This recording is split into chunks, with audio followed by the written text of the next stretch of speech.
اسے میرے ساتھ 2 سال ہونے کو تھے۔ ہماری دوستی فیس بک پہ ہوئی تھی۔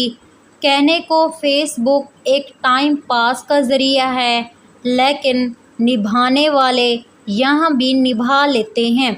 دوستی کب کیسے محبت میں بدل گئی، کچھ سمجھ میں نہیں آیا۔ بہرحال بات یہاں تک پہنچ چکی تھی کہ ایک دوسرے کے بنا رہا نہیں جاتا تھا۔ وقت کی اڑان کا پتہ ہی نہیں چلتا۔ میری پیرس سے دبئی کے لیے فلائٹ تھی اور پھر دبئی 1.5 گھنٹے رکنے کے بعد مجھے اسلام آباد کے لیے نکلنا تھا۔ زندگی میں پہلی بار مجھ سے صبر نہیں ہو رہا تھا، جذبات کنٹرول نہیں ہو رہے تھے اور دل کی دھڑکنیں 360 کی سپیڈ سے دوڑ رہی تھی، کیونکہ میں 2 سال کے بعد اسے زندگی میں پہلی بار ملنے والا تھا، اور اسے بھی میرا بہت ہی بے صبری سے انتظار تھا، اور ہو بھی کیوں نہ، آخر اتنی محبت جو تھی ایک دوسرے سے۔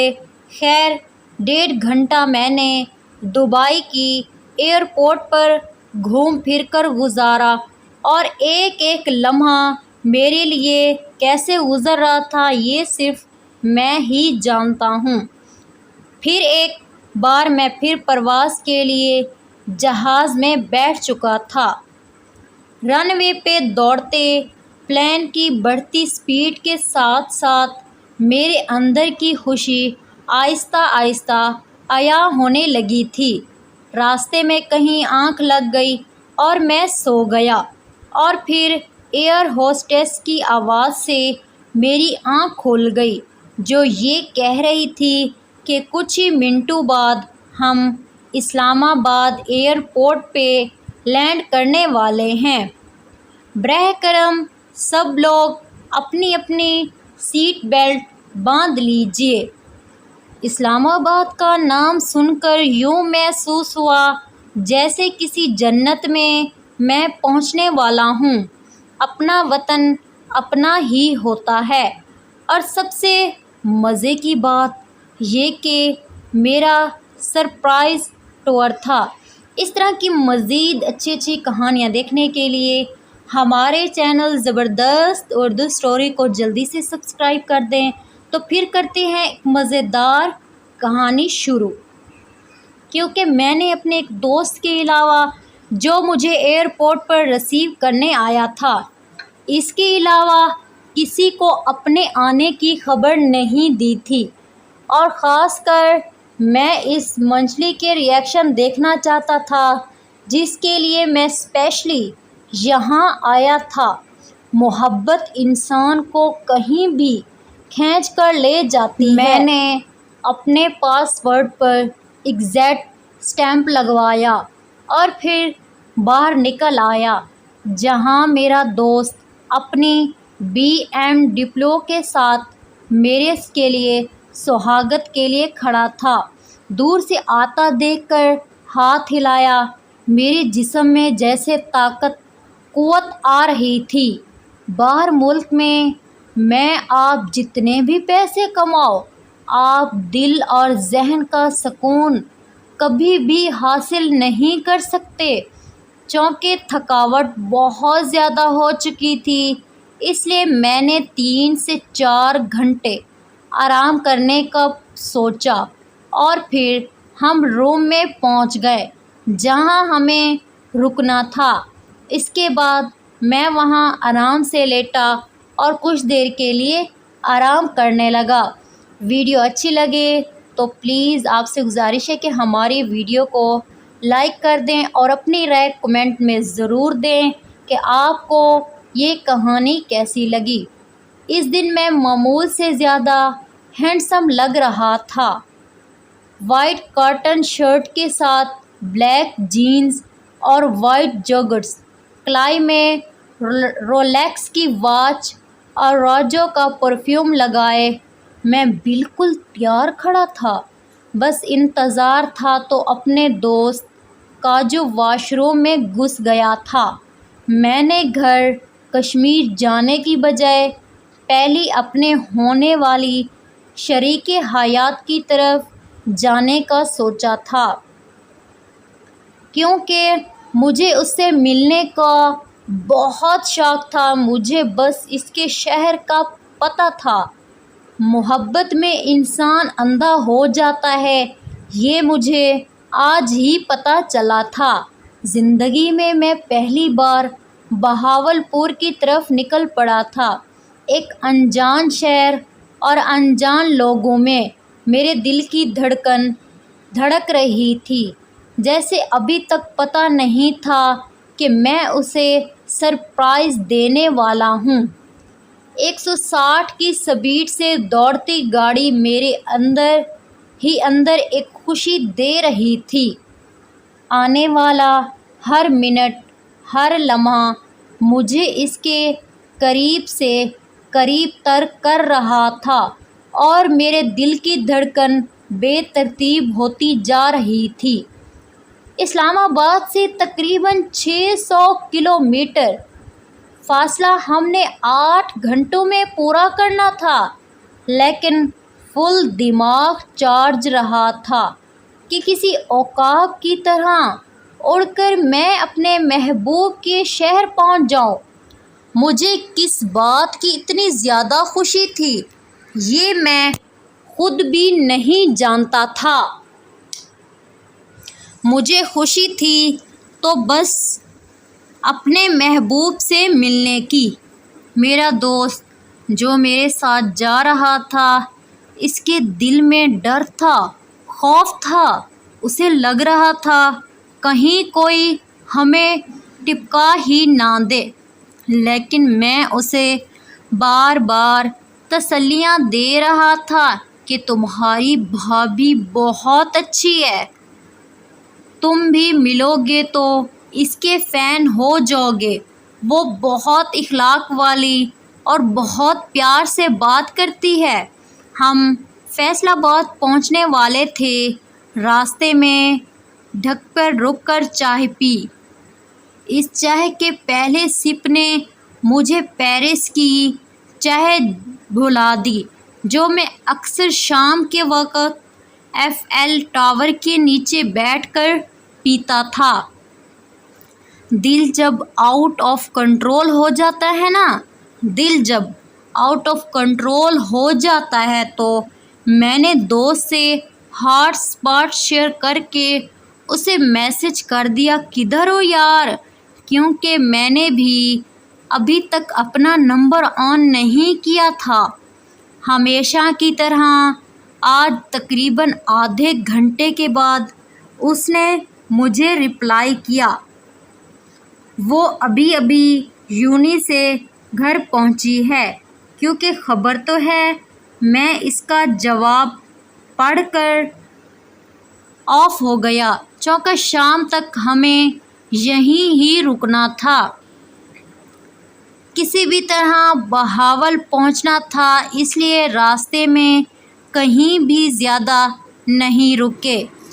بھاگم بھاگ ہم نے پیر محل بھی کراس کر لیا اور اب ہم بہاولپور کی سڑک پر جا رہے تھے۔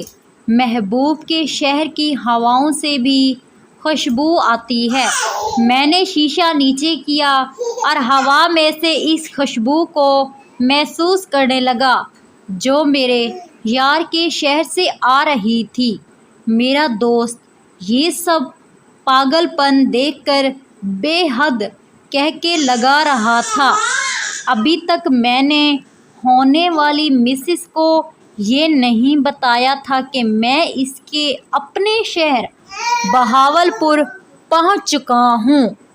مجھے بس اس کی یونی کا نام پتہ تھا اور میں اسے گیٹ پر سرپرائز دینا چاہتا تھا۔ چونکہ بہاولپور پہنچے شام ہو گئی تھی، اس لیے ہم نے رات ایک ہوٹل میں گزارنے کا فیصلہ کیا۔ میرے لیے صبر کی وہ گھڑیاں کسی قیامت سے کم نہ تھی۔ دل میں بے چینی، آنکھوں میں انتظار اور دماغ میں اس کی تصویر۔ اب میرے صبر کا پیمانہ ختم ہو چکا تھا۔ میں نے اپنے دوست سے کہا کہ میں اسے کال کر کے سب بتانے والا ہوں، مجھ سے اور صبر نہیں ہوتا۔ تو اس نے ایسا کرنے سے منع کر دیا کیونکہ اب کچھ گھنٹوں کی بات تھی۔ اس نے کہا کہ تھوڑا اور صبر کر لو۔ ڈنر کے بعد میں نے اسے کال کی اور یہ سانگ سینڈ کر دیا۔ ہم تیرے شہر میں آئے ہیں مسافر کی طرح، صرف ایک بار ملاقات کا موقع دے دو۔ وہ ہنسنے لگی۔ خیر تو ہے، آج یہ سانگ کیسے یاد آ گیا؟ بس میں چاہ کر بھی نہیں بتا سکتا تھا۔ دل کر رہا تھا کسی عقاب کی طرح اڑ کر کیسے بھی اس کے پاس پہنچ جاؤں۔ 741 دن بعد زندگی میں پہلی مرتبہ اس کا اور میرا سامنا ہونے والا تھا۔ میں بہت بہت ایکسائٹڈ تھا۔ میرے لیے محبوب کا شہر دیکھنا کسی بھی نعمت سے کم نہیں تھا۔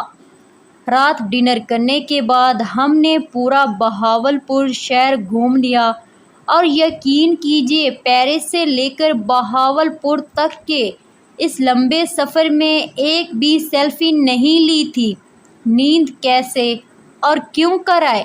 آنکھیں بند کروں تو وہی چہرہ بار بار سامنے آ رہا تھا۔ یہ سب فیلنگ وہی سمجھ سکتا ہے جو پہلی بار لمبے عرصے کے بعد اپنے محبوب سے ملا ہو۔ خیر کیسے بھی کر کے وہ رات بھی گزار دی اور وہ سورج نکل آیا جو میری زندگی کو رنگین بنانے والا تھا۔ اس روز میں نے تیاری ہونے میں لڑکیوں سے بھی زیادہ ٹائم لیا تھا۔ White T shirt, black jeans, black colour کی واچ، جوگرز اور سب سے بڑھ کر راجو کلر پر پرفیوم جس کی خوشبو سے پورا ہوٹل مہک رہا تھا۔ میں نے اپنے کندھوں پر بیگ لٹکایا اور پھر باہر نکل آیا۔ یونی کی طرف بڑھتے ہوئے میرے دل کی دھڑکنیں کسی F-16 کی طرح تیز ہو رہی تھی۔ اس کا یونی ٹائم 10 بجے کے تھا اور اس سے پہلے ہی گیٹ کے پاس پہنچ چکے تھے۔ بڑی مشکل سے منت سماجت کر کے اور وجہ کوئی اور بتا کر ہم نے اندر جانے کی پرمیشن لے لی۔ ہم نے کار ایک سائڈ پہ کھڑی کی اور پھر میں باہر نکل آیا۔ میں کسی فیملی ایکٹر سے کم نہیں لگ رہا تھا۔ یہی وجہ تھی کہ آنے والی ہر لڑکی میری طرف بڑھ کر بڑی حیرانگی سے دیکھ رہی تھی۔ 10 بجنے ہی والے تھے۔ میں نے بیگ سے ڈائمنڈ رنگ نکالی جو دبئی ایئرپورٹ سے اس کے لیے لی تھی۔ پہلی ملاقات تھی، کچھ تو دینا تو بنتا تھا۔ دوست کی BMW کے ساتھ ٹیک لگائے میں اسی سوچوں میں گم تھا کہ اچانک یونیورسٹی مہکنے لگی۔ یوں لگ رہا تھا جیسے بے موسم پھول کھل رہے ہوں۔ میں نے جلدی سے گیٹ کی طرف نگاہ دوڑائی۔ کالے سوٹ میں ملبوس وہ حسینہ یقیناً اس روز کسی شہزادی سے کم نہیں لگ رہی تھی۔ میرے لیے تھی تو وہ شہزادی۔ کندھے پر پرس لٹکایا ہوا تھا اور ہاتھوں میں بکس تھامی ہوئی تھی۔ میں جلدی سے گاڑی سے نیچے اتر کر اس کی طرف تیزی سے بڑھنے لگا تھا۔ ابھی تک اس نے مجھے نہیں دیکھا تھا۔ اس کے وہم گمان میں بھی نہیں تھا کہ اسے اس کی زندگی کا سب سے بڑا سرپرائز ملنے والا ہے اور پھر اچانک میں اس کے سامنے اور وہ میرے سامنے۔ وقت رک گیا، سانسیں تھم گئی، کتابیں گر گئیں، دونوں ہاتھ منہ پہ رکھ لیے، آنکھوں سے آنسو جاری ہو گئے، کپ کپی صاف دکھائی دینے لگی، ہونٹ ہلنے لگے لیکن کچھ کہہ نہ سکی تھی۔ شاید آواز بند ہو گئی تھی اور میں بس پاگلوں کی طرح اسے کھڑا دیکھ رہا تھا۔ پوری یونی کے اسٹوڈنٹس ہمیں ہی دیکھ رہے تھے اور پھر اچانک کچھ ایسا ہوا کہ وہ خود کو روک نہیں پائی اور میرے ساتھ لپٹ گئی۔ میں کسی ایسی سچویشن کے بارے میں سوچ بھی نہیں رہا تھا، اسے گھورتا ہوا رہ گیا۔ یقیناً آپ سب کو کوئی فلمی سٹوری لگ رہی ہوگی، لیکن یہ ایک حقیقت ہے، میری زندگی کی سب سے خوبصورت حقیقت۔ میں آج یہ یاد کرتا ہوں تو آنسو چھلک پڑتے ہیں۔ تقریباً 5 منٹ کے دورانیے تک وہ مجھ سے لپٹی رہی۔ ابھی تک اس کے ہونٹوں سے ایک لفظ بھی نہیں نکلا تھا۔